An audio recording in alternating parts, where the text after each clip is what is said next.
हम्म, चलो। उसके बाद अब जो हम आज पढ़ने जा रहे हैं ना, वो है स्पीड एंड वेलोसिटी। हमने इंट्रोडक्शन वाले लेक्चर में आपको बताया था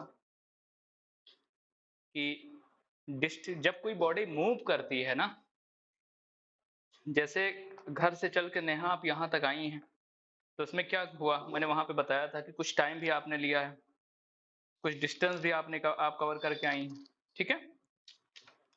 तो कुछ कितनी फास्टली आप चल के आई हैं, यानी स्पीड, फिर वेलोसिटी, फिर स्पीड बदल बदल के हो सकता है आई, हो सकता है इधर गली थोड़ी खाली रही हो तो आप तेजी तेजी से आई, रास्ते में जो है कोई गैया आ गई, ठीक है, तो आपकी स्पीड थोड़ी स्लो हो गई, तो क्या हुआ, स्पीड चेंज हुई ना, मतलब एक्सीलरेशन आ गया। तो कहने का मतलब जब कोई वो बॉडी मूव करती है ना, तो इतनी सारी पैरामीटर्स उसके अंदर खुद ब खुद आ जाते हैं। यानी किसी बॉडी के मोशन को कंप्लीटली डिस्क्राइब करने के लिए आपको ये सारे पैरामीटर्स पता होने चाहिए। तो उसी सिलसिले में जो पिछला क्लास था वो इसी पे था कि डिस्टेंस क्या होती है और डिस्प्लेसमेंट। आज जो हमारा आज जो हमारा टॉपिक है, so today we will going to talk about, पहले तो स्पीड की बात करते हैं, बहुत दिन हो गया मार्कर वार्कर का यूज हुआ नहीं है, तो ये लोग भी जो है अभी थोड़ा, ठीक है। चलो भाई, अब स्पीड है क्या। देखो वैसे तो बचपन से पढ़ते आए हो कि स्पीड इक्वल टू डिस्टेंस बटा डिस्टेंस अपॉन टाइम, लेकिन देखो हर चीज को फार्मूले से ना देखो भाई, हर चीज फार्मूले से नहीं होती है, उसका फील आना जरूरी है कि दरअसल वो है क्या। सिंपली डिस्टेंस ये बताती है हाउ फास्टली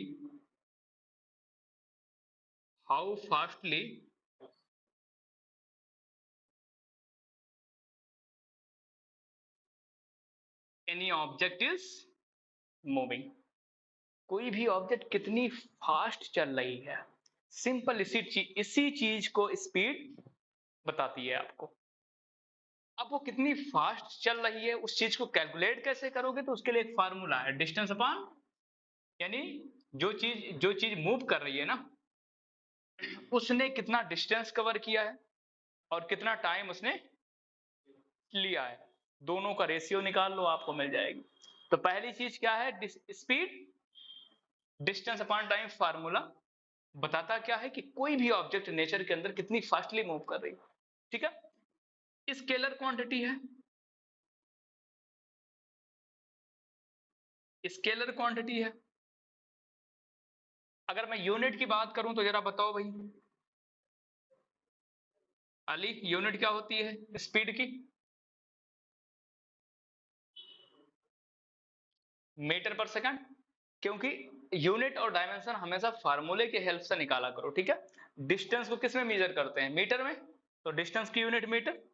टाइम को किस में मेजर करते हैं, सेकंड में, तो स्पीड की डायमेंशन सॉरी यूनिट मीटर पर सेकंड।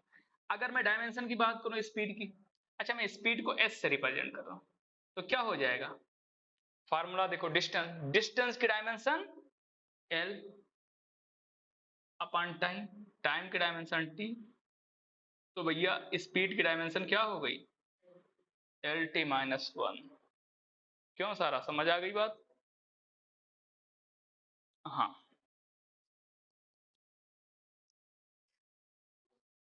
चलो, अब इसी के अंदर दो तीन चीजें और आती हैं,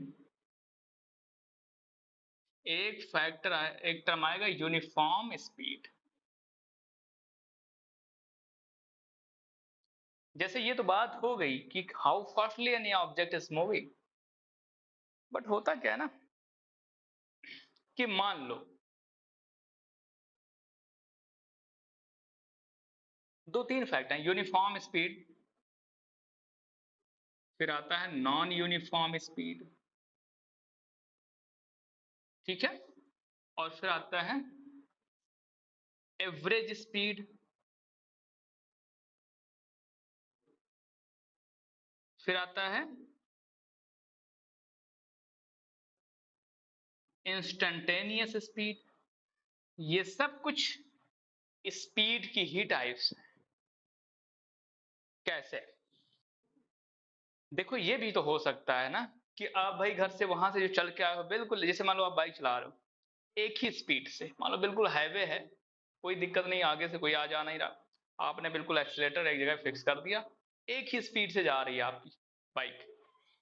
तो इस तरह की स्पीड को क्या बोलते हैं? Uniform speed. यूनिफॉर्म स्पीड के अंदर होता क्या है कि आप सेम टाइम में सेम डिस्टेंस कवर करते हो, क्योंकि बिल्कुल एक्सेलेरेटर फिक्स है ना, आप खुद करके देखो। यानी पहले 1 मिनट में अगर आपने 100 मीटर कवर किया है, तो अगले वाले 1 मिनट में भी 100 ही कवर करोगे, ठीक है? फिर अगले वाले 1 में 100 ही कवर करोगे। तो होता क्या है, यूनिफॉर्म स्पीड के अंदर आप क्या करते हो कि इक्वल डिस्टेंस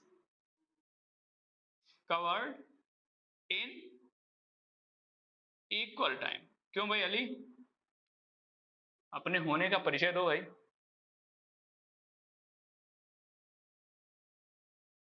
बस ऑनलाइन का ड्रॉबैक है कि यही है, ठीक है? देखो, नॉन यूनिफॉर्म स्पीड का क्या मतलब है? जब आपकी अच्छा ऐसा पॉसिबल है कि नहीं, यूनिफॉर्म स्पीड आप करते हो ना? अच्छा ये इधर है, हम उनको वहां ढूंढ रहे हैं ऑनलाइन, बैठो ये है अली जिनको ढूंढ रहे हैं। अंदर नहीं है क्या? नहीं, आ जाएगा, थोड़ा और इधर कर लो, हल्का सेक्शन रुकने हम, हल्का इधर आ जाओ। वही है, क्या कहते हैं उसको, क्यों भाई, मोशन स्ट्रेट लाइन। बैठ जाओ बैठ जाओ, बुक बुक बाद में खोल लेना, कोई दिक्कत नहीं।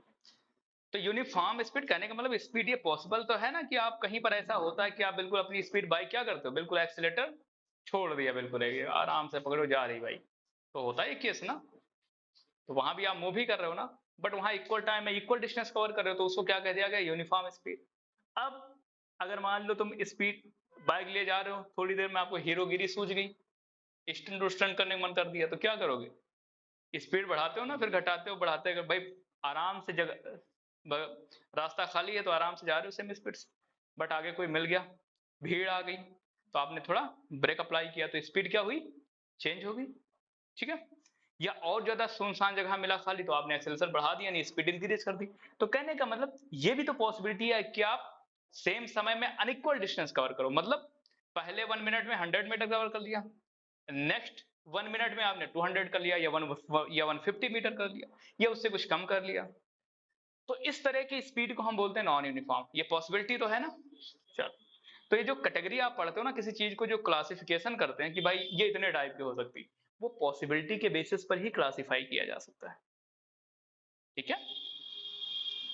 तो इसको क्या करोगे, अनइक्वल डिस्टेंस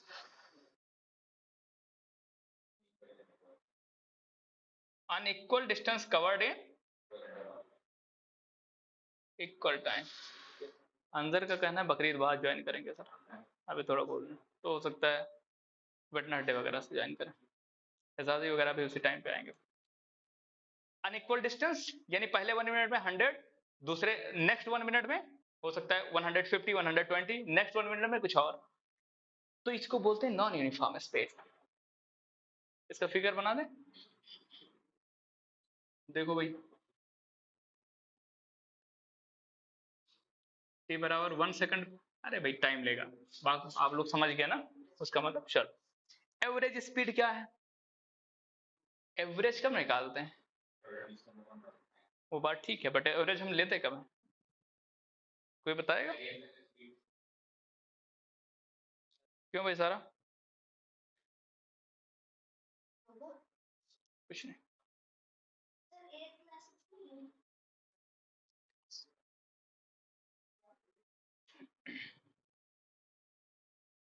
हाँ, एवरेज की बात, हाँ वो भी एक आंसर सही है कि हम जब वेरिएबल स्पीड होती है ना, ऑब्जेक्ट की स्पीड कैसी होती है, वेरिएबल,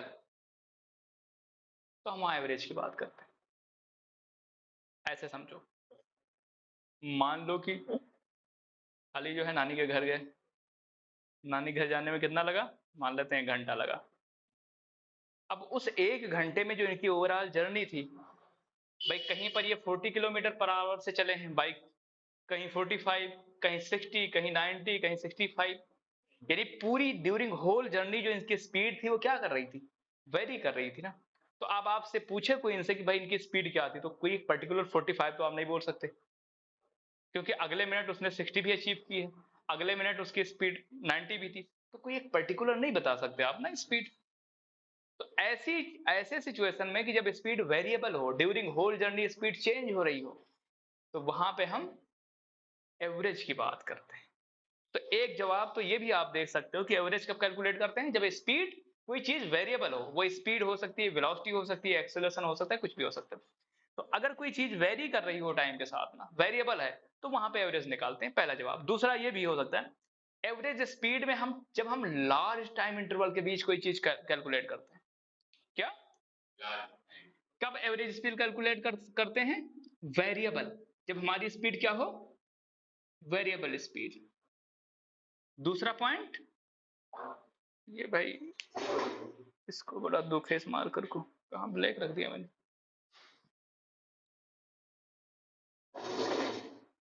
हाँ, तो एक कब है, जब स्पीड क्या होती है, वेरिएबल होती है। और दूसरा क्या होता है कि when time interval is large. तो इंस्टेंटेनियस स्पीड कब निकालते हैं, जब टाइम इंटरवल इज स्मॉल। ऐसे समझो, एक ओवरऑल जर्नी 1 घंटे की थी। अब मैं अगर आपसे पूछूं कि ओवरऑल जर्नी में इनकी स्पीड क्या थी, तो आप एवरेज स्पीड की बात करोगे, क्योंकि ओवरऑल जर्नी 1 आवर की थी, और 1 आवर एक बड़ा लंबा टाइम इंटरवल होता है, ठीक है। लेकिन अगर मैं यही सवाल पूछूं कि पर्टिकुलर मुझे बताओ 50th मिनट में इनकी स्पीड क्या थी, जर्नी क्या थी, 1 आवर की ओवरऑल, लेकिन मैं आपसे पूछूं पर्टिकुलर 50th मिनट पे मुझे बताओ इनकी स्पीड कितनी थी, एक पर्टिकुलर मोमेंट पर, तो वहां क्या करोगे आप, इंस्टेंटेनियस की बात करोगे, हम वहां एवरेज नहीं निकालोगे। तो बात समझ आ गई, एवरेज और इंस्टेंटेनियस कब कब कैलकुलेट करते हैं, जब टाइम इंटरवल बड़ा हो। हाँ, आप कह सकते हो इंस्टेंटेनियस स्पीड की definition, speed at a particular instant. Instant का मतलब जैसे पर्टिकुलर 15वें सेकंड पे बता दो, 15th मिनट पे बता दो, 19th मिनट पे बता दो, पर्टिकुलर एक सेकंड पर, पर्टिकुलर सेकंड, पर्टिकुलर मिनट पर, तो हम इंस्टेंटेनियस की बात करते हैं।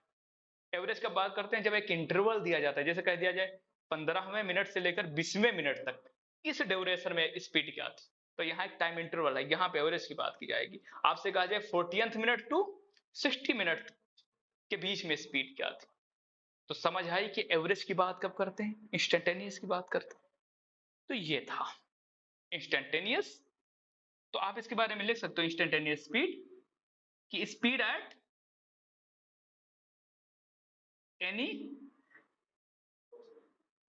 पर्टिकुलर टाइम, भाई लिख, is called instantaneous speed, and speed between two time interval is called, हाँ, speed between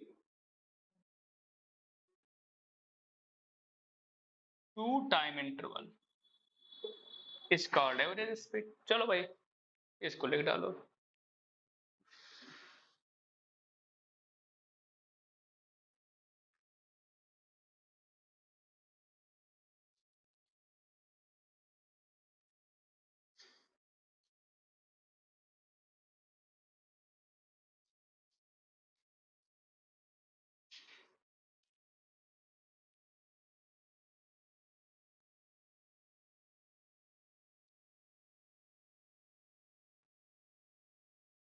इंस्टेंटेनियस स्पीड का जो फॉर्मूला होता है,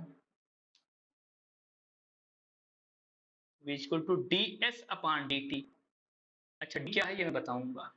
और एवरेज स्पीड का फॉर्मूला क्या होता है, v equal to delta S upon delta T. अब डी और डेल्टा में मैं डिफरेंस बताऊंगा, फिलहाल आप लिखो इसको।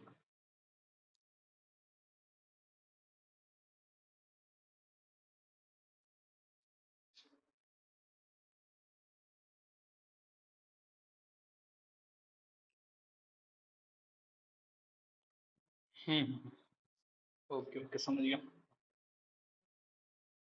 चलो भाई कैमरामैन फोकस करो, दिखा? हाँ चलो।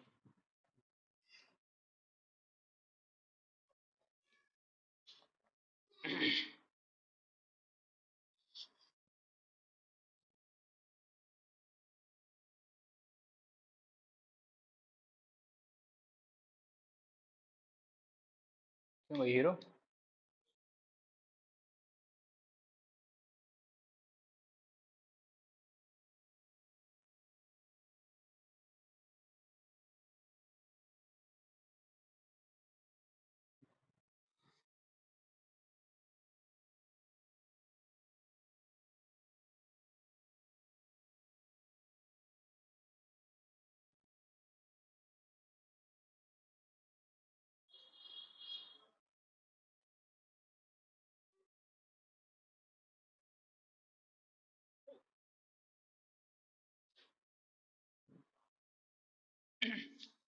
अच्छा ये जो डी और डेल्टा में है ना, डी कहाँ पे आया? इंस्टेंटेनियस स्पीड में डेल्टा कहाँ पे आया? एवरेज। तो डी हम वहां पर इस्तेमाल करते हैं, स्मॉल डी, जब टाइम इंटरवल स्मॉल हो। और डेल्टा कहाँ पे यूज करते हैं? जब टाइम इंटरवल लार्ज। इसीलिए एवरेज में टाइम इंटरवल यूज, में टाइम इंटरवल स्मॉल होता है, इसलिए हमने डी।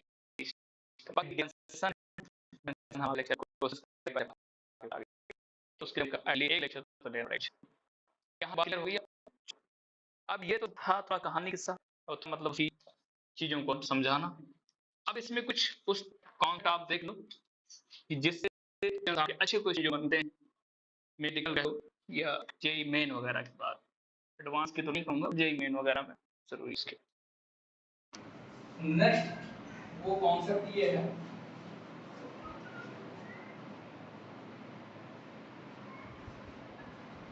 जैसे case 1, suppose when object moving with speed v1 v2 v3 dot dot vn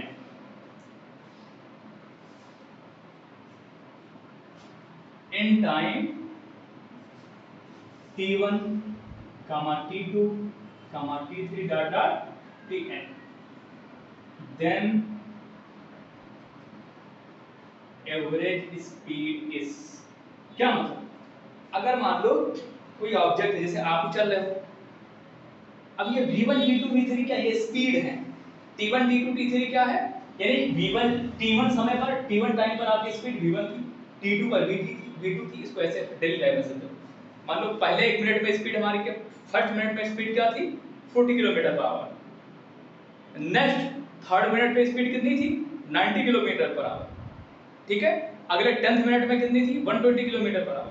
यानी हर पर्टिकुलर टाइम पर हमारी स्पीड, यानी जो मैं बाइक से चल रहा हूँ, तो हर पर्टिकुलर टाइम पर मेरी स्पीड डिफरेंट डिफरेंट है, इसका ये कहने का। तो जब किसी ऑब्जेक्ट जब कोई ऑब्जेक्ट किसी पर्टिकुलर टाइम पर उसकी स्पीड डिफरेंट डिफरेंट हो, तो उसकी एवरेज स्पीड कैसे निकालें? अब यहाँ पर जरा ध्यान दो, डिस्टेंस कवर के बारे में कोई बात नहीं की गई, सिर्फ टाइम और स्पीड गिवन कर रखा है ऑब्जेक्ट। तो एवरेज स्पीड कैसे निकालोगे? और इस पे क्वेश्चन को बनते हैं घुमा फिरा के। अब एवरेज स्पीड का, अच्छा एक मिनट, एवरेज स्पीड के सामने जरा फार्मूला लिख लो जो मैंने अभी पढ़ा रहा था। एवरेज स्पीड इक्वल टू होता है total distance upon total time. क्या होता है? Total distance upon total time.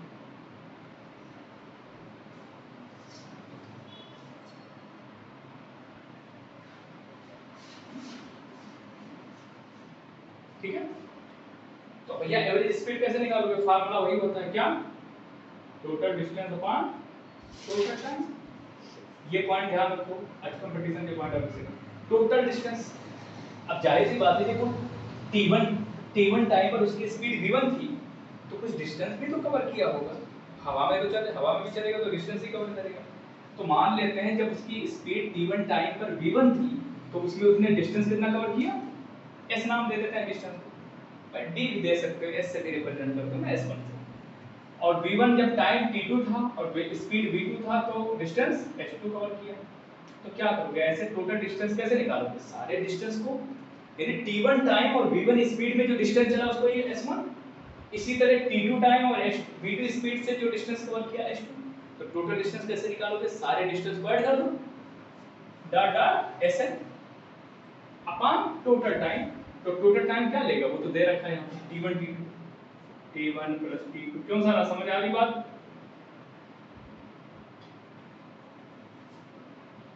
Internet connection ठीक है।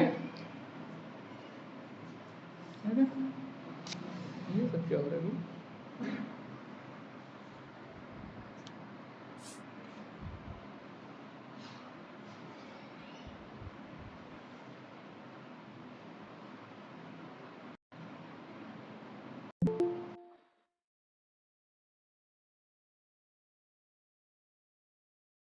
अरे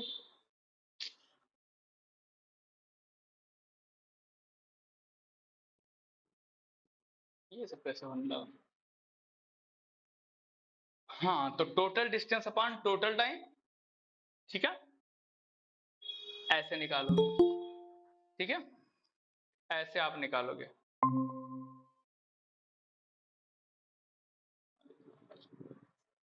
तो एवरेज स्पीड कैसे निकालोगे? Total distance upon total time, ठीक है। अब जरा देखो, डिस्टेंस तो आपको गिवन नहीं है केस में, जो केस बना है उसमें सिर्फ आपको स्पीड गिवन है और टाइम गिवन है। तो क्या हम डिस्टेंस क्या होता है? स्पीड इंटू टाइम होता है ना। तो S1 के प्लेस पे क्या मैं V1 इंटू T1 नहीं लिख सकता? भाई स्पीड क्या है? Velocity into time, sorry distance क्या है? डिस्टेंस जो होता है वो स्पीड इंटू टाइम होता है। तो हम डिस्टेंस की जगह पर क्या क्या लिखेंगे? V1 T1। इसी तरह H2 क्या हो जाएगा? क्यों भाई सारा?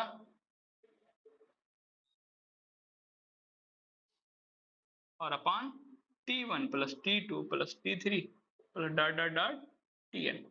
ये हो गया भाई। यानी ये केस कब अप्लाई करोगे? जब आपको न्यूमेरिकल के अंदर किस स्पीड से ऑब्जेक्ट का वेरिएबल स्पीड गिवन हो और टाइम गिवन हो, तो एवरेज स्पीड आप इस तरह से निकालो। खैर ये कॉमन सेंस में भी था, वैसे भी लग जाता, बट हमने केस बना के बता दिया। अच्छा, इफ टाइम इंटरवल इज, इसी में मैं केस बना रहा हूं, if time is same, if time is same, same का मतलब t1 equal to t2 equal to t3 equal to tn, यानी सबका टाइम यानी क्या है? टाइम क्या है? सेम है सब में। तो इसमें टाइम सेम कर दो। तो t प्लस टी, यहां ऊपर से t कॉमन होगा, नीचे से t, दोनों कैंसिल हो जाएंगे। तो है हाँ, तो क्या फाइनली क्या निकल के आएगा फिर? चलो मैं इसको करवा ही देता हूं। देखो v1 t सबके लिए सेम है ना, तो v2 t plus v3 t plus dot dot dot vn t। और यहां क्या लिखो? t plus T plus T, T plus T plus T plus dot dot dot T. कितना टाइम? ये एन टी एन तक गया था ना, तो कितना आएगा? जरा कोई बताएगा मुझे? क्यों भैया?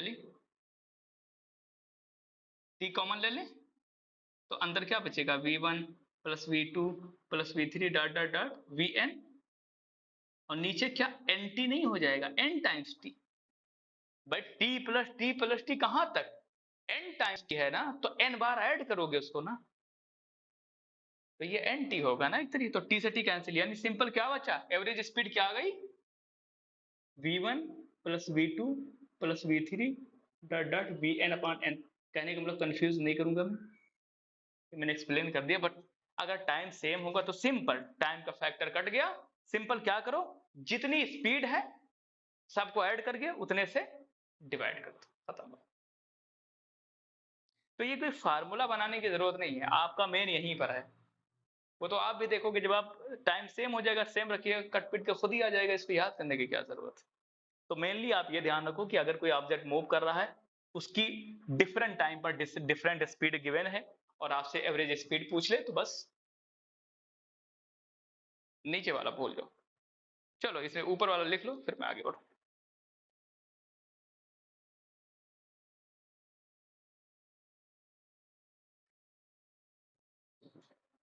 आज ये सब मसले क्यों हुई?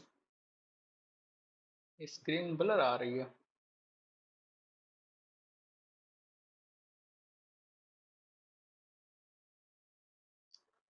नहीं सारा फिलहाल ठीक है।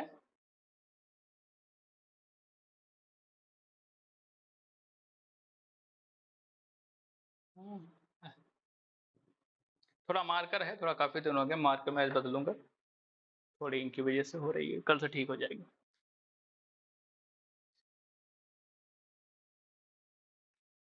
असल में वो एक हफ्ते क्लास नहीं हुई करीब ना, तो मार्कर वार्कर भी ये लोग थोड़ा सुस्त हो गए हैं। गर्मी की छुट्टी भी चल रही है, तो उसमें भी जो है ये लोग थोड़ा मतलब सुस्ती है, जैसे आप लोग सुस्ती है ना गर्मी में, बस वही वाली बात।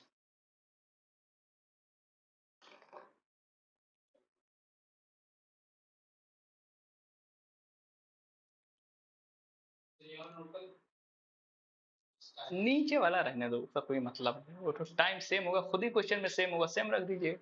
हर चीज रटी नहीं जाती है।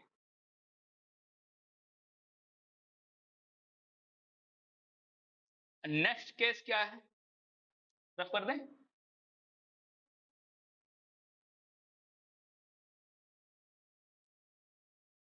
बताएं भाई, हो गया, नोट हो गया? चलो, अब नेक्स्ट ये है ना कि when object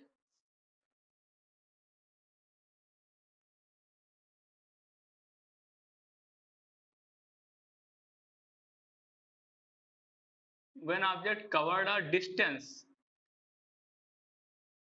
s1 s2 s3 dot dot sn in with speed v1 v2 v3 dot dot vn, then average speed। कहने का मतलब ये हो भैया कि आपको अगर कोई ऑब्जेक्ट मूव कर रही है तो आपको सिर्फ इतना दे रखा है कि भाई वो पहला 100 किलोमीटर कितने स्पीड से कवर किया, दूसरा 150 किलोमीटर कितने स्पीड से कवर किया, यानी डिफरेंट डिफरेंट स्पीड और डिस्टेंस कवर्ड गया हो, टाइम के बारे में कोई इंफॉर्मेशन ना हो, तो उस केस में एवरेज स्पीड कैसे निकालोगे? तो सिंपल फार्मूला तो वही है भैया। फार्मूला क्या है? Total distance upon total time. तो अब इस बार तो डिस्टेंस गिवन है s1 s2 अपॉन s3, और टोटल टाइम क्या हो जाएगा t1 plus t2 plus t3। लेकिन टोटल टाइम क्या हो जाएगा t1 plus t2 plus t3 dot dot tn। लेकिन अब केस में t तो दिया नहीं है, ठीक है, तो सिंपल नहीं दिया है तो भाई टाइम क्या होगा, स्पीड डिस्टेंस और टाइम के रिलेशन से टाइम बताओ क्या आएगा? हाँ, तो टाइम क्या होगा, चार बराबर दूरी बटा समय, चार बराबर दूरी बटा समय, तो समय बराबर चार बटे दूरी, स्पीड अपॉन डिस्टेंस। अच्छा, डिस्टेंस अपॉन स्पीड होगा, तो t1 क्या हो जाएगा, ये होगा। क्यों भाई? सारा, हाँ, तो t1 की जगह पर ये रख दो, t2 की जगह पर ये रख दो, t3 की जगह पर। कहने का मतलब टाइम नहीं दिया है तो आप टाइम को डिस्टेंस और स्पीड के कैलकुलेट कर लोगे, डॉट डॉट डॉट, सिंपल। तो जब स्पीड और डिस्टेंस गिवन होगा तो इस तरह निकाल लीजिए, खत्म बात। ठीक, चलो भाई, इसको नोट कर लो।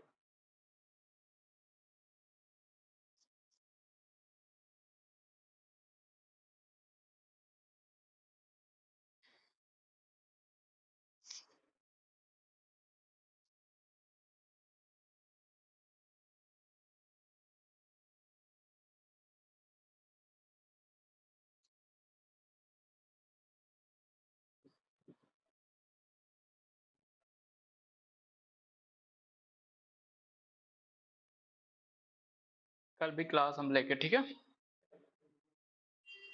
बिल्कुल सेम टाइम। हाँ, अभी एग्जाम जब आप लोगों का स्कूल खुलेगा फिर टाइम चेंज करेंगे, ठीक है। अदरवाइज अभी एक ही टाइम, बार बार टाइम चेंज करना अच्छी बात नहीं, माइंड क्लॉक बिगाड़ता है।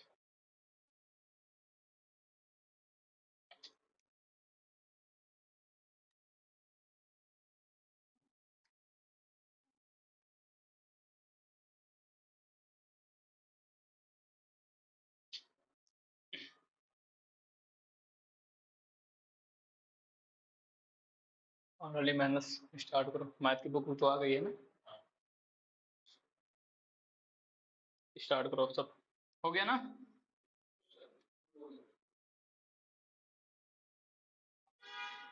तो ये था भैया स्पीड। एवरेज स्पीड पे क्वेश्चन हर जगह बनते हैं, यूपी बोर्ड मतलब बोर्ड के अंदर भी बनते हैं और मेडिकल वगैरह के अंदर तो ठीक ठाक बनते हैं। अब आता है, ये था स्पीड से रिलेटेड, अभी मैं पॉइंट भी कुछ अगर होगा उसमें तो मैं दिखा दूंगा। अब आते हैं वेलोसिटी।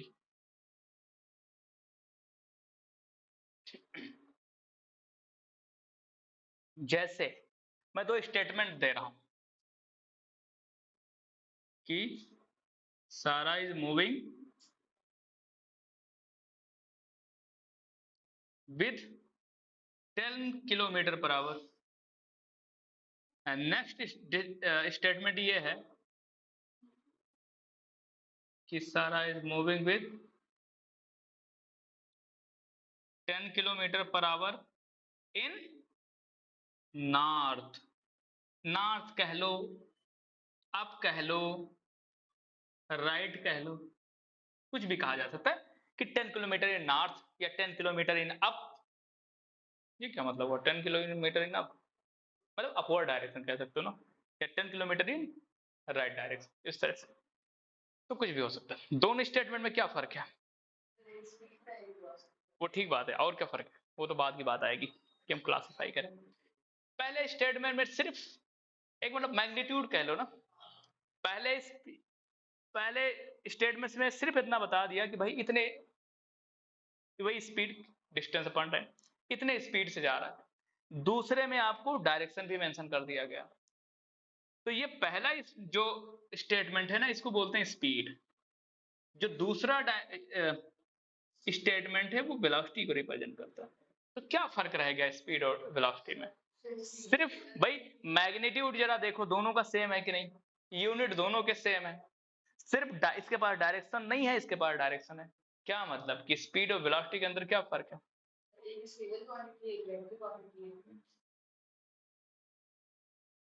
यानी कहने का मतलब अगर मुझे वेलोसिटी, हम स्पीड को ही डायरेक्शन दे दें वही वेलोसिटी बन गई, सकते हैं ना। स्पीड के पास जब तक इसे डायरेक्शन नहीं है वो स्पीड है, उसको डायरेक्शन दे दो वेलोसिटी बन गई। तो बस इतना ही फर्क है वेलोसिटी और स्पीड के अंदर, ठीक है, ये समझ लो। तो भैया इसके बारे में लिख लो, क्या है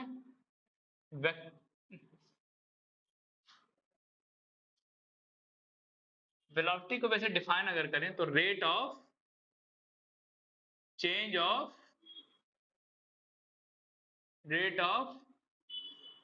of displacement with time.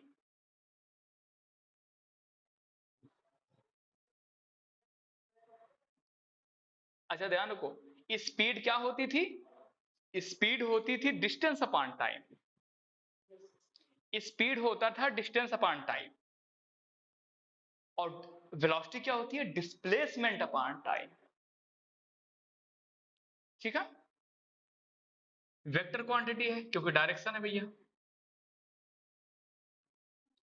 Unit, अब यह ऐसी बात है, क्या होता है वेलोसिटी, क्या होती है? अगर मैं वेलोसिटी का फार्मूला लिखूं तो ये होता है डिस्प्लेसमेंट अपॉन टाइम। अब डिस्प्लेसमेंट की यूनिट मीटर, टाइम की सेकंड, तो इसकी भी यूनिट मीटर पर सेकंड। अगर अगर हम वेलोसिटी के डायमेंशन की बात करूं तो डिस्प्लेसमेंट की डायमेंशन एल, टाइम की डायमेंशन टी, तो वेलोसिटी का टी ऊपर जाएगा, टी माइनस वन, डायमेंशन इतनी आती है सारा। वैसे मैं इसको कवर करवाऊंगा, ठीक है, जब सारे लोग आ जाएं, कोई बात नहीं, आ जाएं दो चार लोग और हैं, फिर हम फिर से लेंगे उसकी क्लास। तो डायमेंशन आ गई भाई, डिस्टेंस को डिस्प्लेसमेंट एक तरीके से डिस्टेंस ही है ना, शॉर्टेस्ट डिस्टेंस है ना, तो डिस्टेंस का डायमेंशन एल होता है। फिर है टाइम, टाइम का डायमेंशन टी होता है, इस टी के ऊपर भी जो, तो ये टी का पावर -1 वो मास का डायमेंशन होता है। ठीक है, तो वेलोसिटी की डायमेंशन ये आ गई।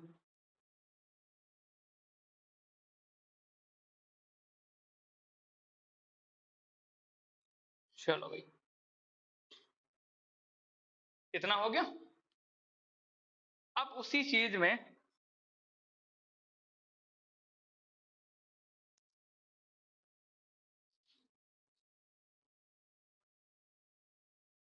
अब वही चीज पहला आ जाएगा क्या, यूनिफॉर्म वेलोसिटी। इसके भी 4 केसेस हैं, यूनिफॉर्म वेलोसिटी दूसरा,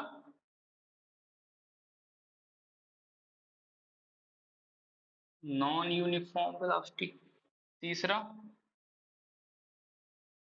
एवरेज एवरेज वेलोसिटी चौथा,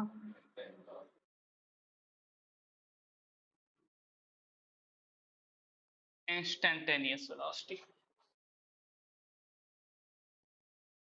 यूनिफॉर्म वेलोसिटी का मतलब इक्वल डिस्टेंस में भाई इक्वल टाइम में वेलोसिटी क्या हो, इक्वल हो। यूनिफॉर्म वेलोसिटी का मतलब unequal velocity in equal time. ये फील आ रही है। एवरेज वेलोसिटी क्या होती है, तो इसको धरा दे लो, एवरेज वेलोसिटी को ऐसे ले, VAVG शॉर्ट में, और इसका फार्मूला था delta S upon delta T. S क्या है, वही डिस्प्लेसमेंट, और इंस्टेंटेनियस वेलोसिटी क्या होगी, डी डीवी, एक मिनट, ये वेलोसिटी को वी बेस से लिखते हैं एवरेज वेलोसिटी, और ये डीवी अपॉन, एक मिनट भाई, वेलोसिटी को वी से लिखते हैं। ध्यान रखो वहां ऐसे डिस्टेंस था, यहाँ ऐसे डिस्प्लेसमेंट है, इतना फर्क समझो, D S upon T T. अब वही इंस्टेंटेनियस का मतलब वही मतलब है कि किसी एक पर्टिकुलर मोमेंट जब आप वेलोसिटी की बात करोगे तो इंस्टेंटेनियस वेलोसिटी, और जब किसी लार्ज टाइम इंटरवल के बीच, जैसे मैं पूछ लूं भैया 15 मिनट से लेकर 45 मिनट के ड्यूरेशन में वेलोसिटी क्या, ड्यूरिंग 15 to 30 मिनट, तो एवरेज वेलोसिटी, इस वेलोसिटी की बात आ जाएगी। बट ये समझ थोड़ा फील नहीं आ रहा होगा, मुझे समझ है थोड़ा है, देख लो वेलोसिटी का मतलब होता है क्या। वेलोसिटी क्या होती है, एक तरीके से स्पीड प्लस डायरेक्शन। बताओ, स्पीड को ही डायरेक्शन मिल जाए वेलोसिटी बन जाती है। तो ज्यादा वेलोसिटी में खिचड़ी नहीं पकाना है, स्पीड समझ गए हो। स्पीड क्या बताती है, how fastly any object is moving. Velocity क्या बताएगी, how fastly any object is moving in particular direction, बस। तो वेलोसिटी क्या है, स्पीड प्लस डायरेक्शन। तो मुझे बताओ, अगर मुझे वेलोसिटी चेंज करनी हो भाई, तो मुझे क्या चेंज करना पड़ेगा। अगर मुझे अगर मुझे वेलोसिटी चेंज करनी हो तो क्या, भाई वेलोसिटी फॉर्म हुआ स्पीड और डायरेक्शन से, तो या तो मैं स्पीड चेंज कर दूं तो वेलोसिटी चेंज हो जाएगी, या मैं डायरेक्शन चेंज कर दूं तो भी वेलोसिटी चेंज हो जाएगी, या मैं दोनों को चेंज कर दूं तब भी चेंज हो जाएगी। तो वेलोसिटी कब कब चेंज, कैसे चेंज कर सकते हो, ऑब्जेक्ट की स्पीड को चेंज करके, ऑब्जेक्ट के डायरेक्शन को चेंज कर सकते, या बोथ, दोनों को चेंज कर सकते। ठीक है, तो अब यहां जो आप देख रहे हैं यूनिफॉर्म, जब आप कहते हो यूनिफॉर्म वेलोसिटी में का डेफिनेशन क्या लिखते हो, equal distance in, uniform velocity का मतलब equal displacement in equal time. तो इक्वल का मतलब दोनों है कि ना उसकी स्पीड चेंज हो रही है ना डायरेक्शन चेंज हो रही है, अदरवाइज कोई एक भी चेंज करोगे तो चेंज हो गया ना, और यूनिफॉर्म में चेंज थोड़ी होगा, सेम टाइम में सेम रहेगा। तो ध्यान रखो, जब भी वेलोसिटी के चेंज की बात आएगी तो ध्यान रखिएगा, चेंज तो आप दोनों में से कोई एक कर दोगे चेंज आ जाएगा, लेकिन जब कहोगे वेलोसिटी कांस्टेंट है, ये वेलोसिटी वेरी नहीं कर रही है, या वेलोसिटी यूनिफॉर्म है, तो इसका ये मतलब हुआ ना तो उसकी स्पीड चेंज हो रही है ना ही डायरेक्शन चेंज हो रही है। दोनों चीज ध्यान रखें, जब हम इस यूनिफॉर्म स्पीड की बात करते हैं तो सिर्फ स्पीड ही कहते हैं भाई speed during the journey constant है, लेकिन जब यूनिफॉर्म वेलोसिटी बोली जाएगी तो इसका मतलब डायरेक्शन भी सेम है और स्पीड तो है। वेलोसिटी चेंज नहीं हो रही, इसका क्या मतलब, ना तो डायरेक्शन चेंज हो रही है उसका, ना ही स्पीड चेंज हो रहा है। और स्पीड को ही क्या है, स्पीड एक तरीके से मैग्नीट्यूड ही तो है। तो वेलोसिटी चेंज करनी हो तो ये फैक्टर जरूर याद रखो दिमाग के अंदर, ये सब तो कहीं भी मिल जाएगा आपको, बट वेलोसिटी चेंज करने के लिए आपको एक चीज चेंज कर दो, वेलोसिटी चेंज हो जाएगी। तो ये थोड़ा नोट कर लो वेलोसिटी के साथ। और बस वेलोसिटी में ज्यादा खिचड़ी नहीं, बस इतना ध्यान रखना कि स्पीड ही किसी पर्टिकुलर डायरेक्शन में हो जाए तो वही वेलोसिटी बन जाती है बस, बाकी कुछ उसमें अलग चीज नहीं है। कुछ पूछना है तो पूछ, बाकी नोट करो।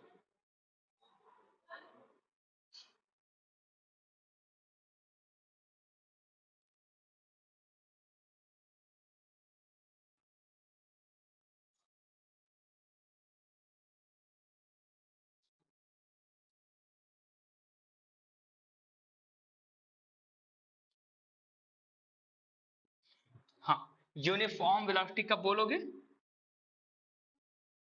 जब मैग्नीट्यूड और डायरेक्शन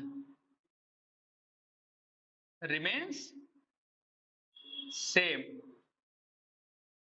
अच्छा, मैग्नीट्यूड का क्या मतलब, वेलोसिटी का मैग्नीट्यूड क्या होता है, यही सब छोटी छोटी चीजें हैं इसमें। वेलो वेलोसिटी का वेलोसिटी का मैग्नीट्यूड ही स्पीड है, समझ रहे हो। अगर मैं कह दूं कि वेलोसिटी का मैग्नीट्यूड क्या होगा तो स्पीड ही होगी, यही सब छोटी छोटी बातें होती हैं इसमें। तो आप इसको चाहो लिख लो, मैग्नीट्यूड ऑफ वेलोसिटी का magnitude of velocity is speed. तो यूनिफॉर्म वेलोसिटी में क्या होगा, ना तो बॉडी की मैग्नीट्यूड यानी स्पीड चेंज होगी, ना ही डायरेक्शन चेंज होगा। नॉन यूनिफॉर्म वेलोसिटी में क्या होगा, चाहे भैया डायरेक्शन चेंज हो रही होगी, चाहे स्पीड चेंज हो रही हो, चाहे दोनों चेंज हो रही होगी। मुद्दे की चीजें यही हैं, बाकी तो ये वेक्टर क्वांटिटी है, यूनिट ये है, डायमेंशन है, ये सब तो कर ही लोगे। मैग्नीट्यूड और डायरेक्शन यहाँ ये रिमेन सेम, यानी यूनिफॉर्म वेलोसिटी में क्या होगा, मैग्नीट्यूड और डायरेक्शन दोनों ऑफ बॉडी की सेम रहेगी।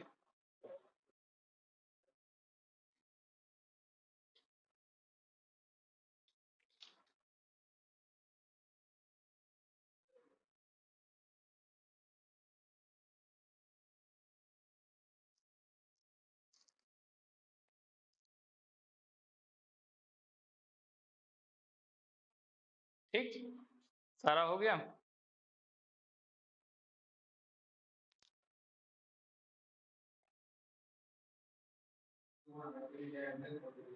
अच्छा ठीक,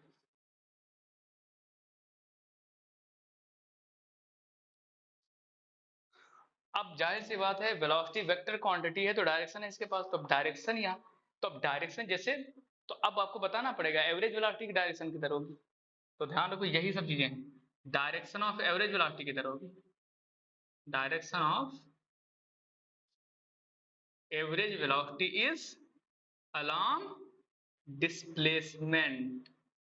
समझ आई बात, जिधर डिस्प्लेसमेंट हो रहा होगा एवरेज वेलोसिटी की डायरेक्शन भी उधर होगी, क्योंकि भाई भले एवरेज है बट है तो वेलोसिटी, तो उसके पास डायरेक्शन तो होगा, तो उसकी डायरेक्शन किधर होगी, जिधर डिस्प्लेसमेंट हो रही होगी बॉडी, यानी बॉडी जिधर डिस्प्लेस हो रहा उधर ही एवरेज वेलोसिटी की डायरेक्शन, ये पॉइंट नोट करो।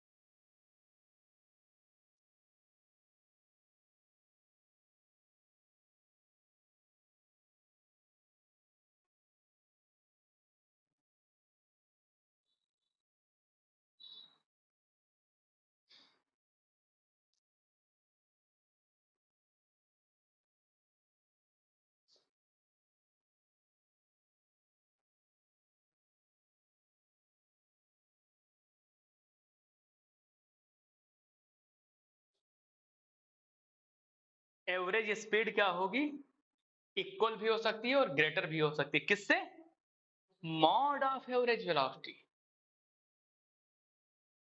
ये मॉड का मतलब मैग्नीट्यूड है, ये नोट कर लो। कॉन्सेप्चुअल बनते, ध्यान रखो ये सब चीजें दिमाग हिला देंगी।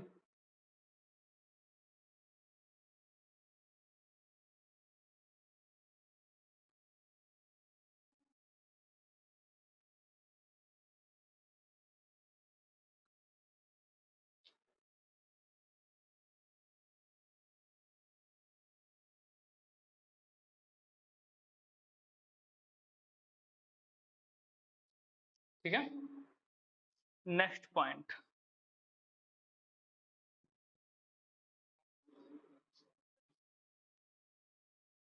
नेक्स्ट पॉइंट ये है कि direction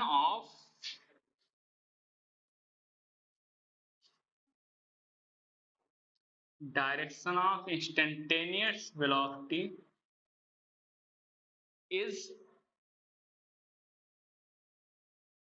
is along the tangential, it is along the tangential of the path followed by the particle। जैसे मान लो कि एक पत्थर मैंने ऐसे थ्रो किया ये, तो यहां पर इसकी डायरेक्शन क्या होगी, इस पर्टिकुलर टेंजेंशियल का मतलब समझ रहे हो, इंस्टेंटेनियस वेलोसिटी, इस पॉइंट पर डायरेक्शन, टेंजेंशियल का मतलब कि जिस पॉइंट पर वेलोसिटी निकालनी है उस पॉइंट पर बिल्कुल उस कर्व से बिल्कुल सटी हुई लाइन खींचो। जैसे ये लाइन क्या है, इस कर्व से, अगर मैं इसकी इस पॉइंट पे बात करूं तो इससे सटी हुई लाइन है ऐसे। यानी टेंजेंट कब कैसे खींचते हैं, किसी कर्व पे, मान लो मैं ये कर्व है, इस कर्व पर मुझे टेंजेंट ड्रा करना हो तो क्या करोगे, इससे टच होती हुई कोई लाइन खींच दो, उसी को तो टेंजेंशियल कहते हो। कि मान लो इस तरह से कोई लाइन है, इस पॉइंट पर, कर्व के इस पॉइंट पर टेंजेंट ड्रा करनी हो तो क्या करोगे, उस पॉइंट से टच होती हुई लाइन खींच दो। तो डायरेक्शन ऑफ एवरेज वेलोसिटी का डायरेक्शन किधर होगा, डिस्प्लेसमेंट की तरफ। इंस्टेंटेनियस वेलोसिटी की डायरेक्शन किधर होगी, अलोंग द टेंजेंशियल पाथ, यानी जिस पाथ पर चल रहा होगा पार्टिकल या ऑब्जेक्ट, उसके टेंजेंट पर। ये सब चीजें अहम होती हैं।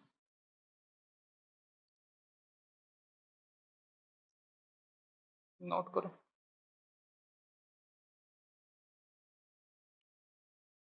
हो गया,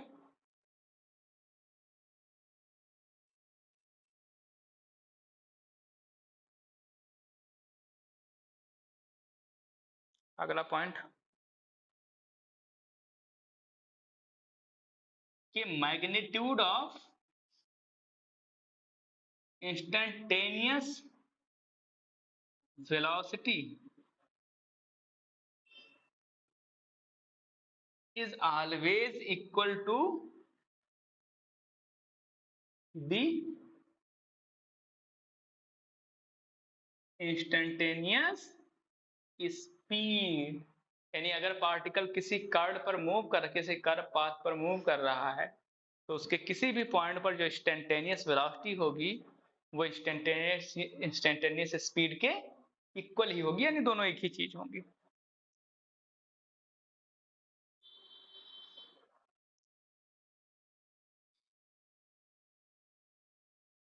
क्यों वैली,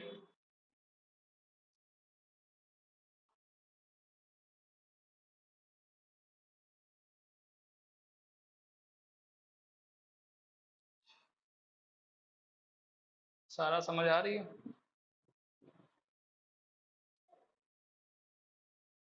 हाँ, ये जो की पॉइंट लिखा रहा हूँ ये यही सब आगे काम आएंगे।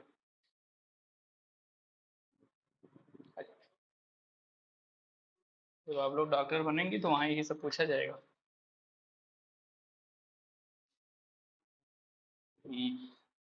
बाकी डिफिनेशन उफिनेशन थोड़ी पूछा जाएगा। क्यों भाई, थोड़ा लॉजिकली इसको एक्सप्लेन करो कि इंस्टेंट किसी भी पाथ पर इंस्टेंटेनियस वेलोसिटी इंस्टेंटेनियस स्पीड के इक्वल कैसे हो जाएगी।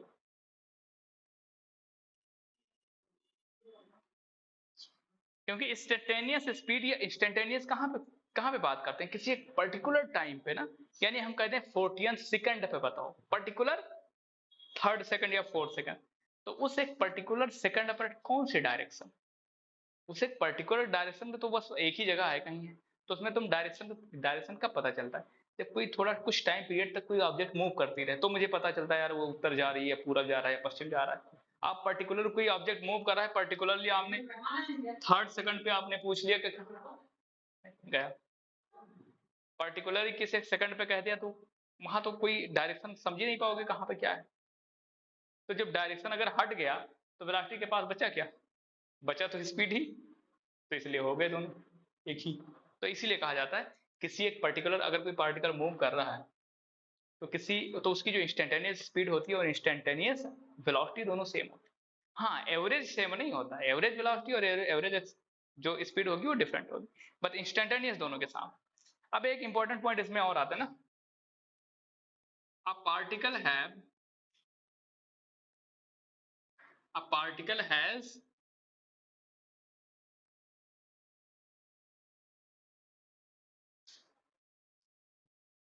a particle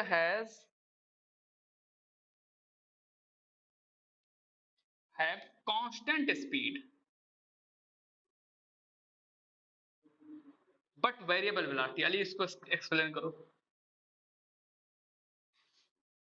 स्टेटमेंट ये कह रहा है कि ये पॉसिबल है कि किसी एक ऑब्जेक्ट के पास की स्पीड तो कांस्टेंट हो मगर उसकी वेलोसिटी वेरी करते रहे। बताओ, सोच के बताओ नेहा, ये सारा, क्या ये पॉसिबल है कि किसी एक ऑब्जेक्ट की स्पीड कांस्टेंट हो लेकिन उसकी वेलोसिटी वेरी करती रहे? डेली लाइफ का कोई केस कैसे है, मुझे एक्सप्लेन करो।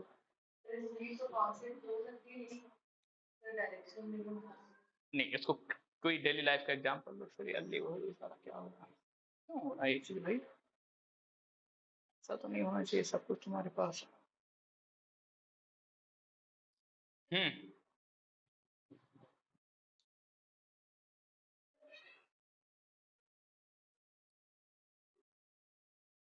ये कब हो सकता है भाई? जैसे एग्जाम्पल मैं इसका दे रहा हूं आपको। हाँ अली बताओ, कुछ बता रहे थे आप, बताओ।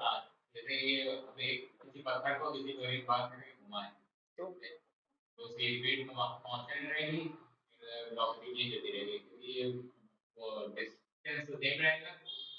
डिस्टेंस और टाइम के साथ डिस्टेंस तो बढ़ेगा लेकिन डिस्प्लेसमेंट पहले बढ़ेगा फिर घटेगा, ये सब होगा। नहीं समझा भाई। ये uniform circular motion, uniform circular motion क्या होता है? ऐसा मोशन यूनिफॉर्म, भाई सर्कुलर छोड़ भी दो, यूनिफॉर्म मोशन क्या होता है? जिसमें स्पीड कांस्टेंट हो। यूनिफॉर्म सर्कुलर मोशन इसका बढ़िया एग्जांपल, क्योंकि यूनिफॉर्म सर्कुलर मोशन में क्या होता है, बॉडी की स्पीड कांस्टेंट होती है। यूनिफॉर्म सर्कुलर मोशन में क्या होता है, स्पीड कांस्टेंट होती है। लेकिन एक बात बताओ, स्पीड तो आपने कांस्टेंट कर लिया भाई, बाइक आप मान लो सर वो माउथ वाली कुआं है, उसमें बाइक आप चला रहे हो, तो भाई बाइक आपकी है, आप कहोगे हम स्पीड नहीं बढ़ाएंगे, तो ठीक है कर लो कांस्टेंट, लेकिन क्या डायरेक्शन कांस्टेंट कर लोगे आप? भाई माउथ वाले कुएं में यहाँ पहुंचोगे डायरेक्शन इधर आ गई, इधर पहुंचे इधर जा रहे हो, इधर पहुंचे इधर। कहने का मतलब सर्कुलर मोशन में आप स्पीड पॉसिबल है, आपके हाथ में गाड़ी है आप कर सकते हो कौन, लेकिन डायरेक्शन आप किसी सूरत सर्कुलर मोशन में कांस्टेंट नहीं कर सकते। बॉडी बार बार चल रही है ऐसे ना, तो इस पॉइंट पर इधर डायरेक्शन है, यहाँ पे पहुंचोगे बाइक इधर डायरेक्शन, यहाँ पे पहुंचे इधर डायरेक्शन, तो है पॉसिबल है कि नहीं? तो क्या लिखा था statement, a particle has constant speed, में हैव कर दो, अ पार्टिकल में have constant speed but variable velocity. यानी ये पॉसिबल है कि किसी ऑब्जेक्ट की स्पीड कांस्टेंट हो लेकिन उसकी वेलोसिटी वेरी कर रही हो गई साबित कि नहीं होगी? पॉसिबल है, इसका रिवर्स पॉसिबल, सो जाओ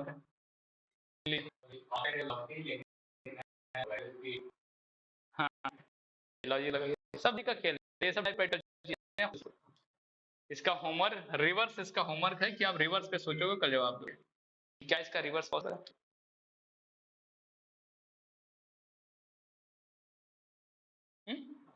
कल बताओ। बहरहाल ये चीज एक्सप्लेन हो गया। तो फिलहाल ये जितने भी पॉइंट बना के जो एरो मार के लिखा था मैं कंपटीशन के लिए ये पॉइंट बाकी पूरे डिस्टेंस पूरे डिफरेंस नंबर सर वो रोड व्यवस्था से काम करते हैं। लेकिन ये नहीं पता होगा तो बोर्ड के भी अच्छे क्वेश्चन जो आते होंगे नहीं समझ। ठीक है, तो इसलिए इसको जरूर और इस पर फोकस लगाया करो, दिमाग लगाया करो, कैसे हो सकता है ये पॉसिबिलिटी।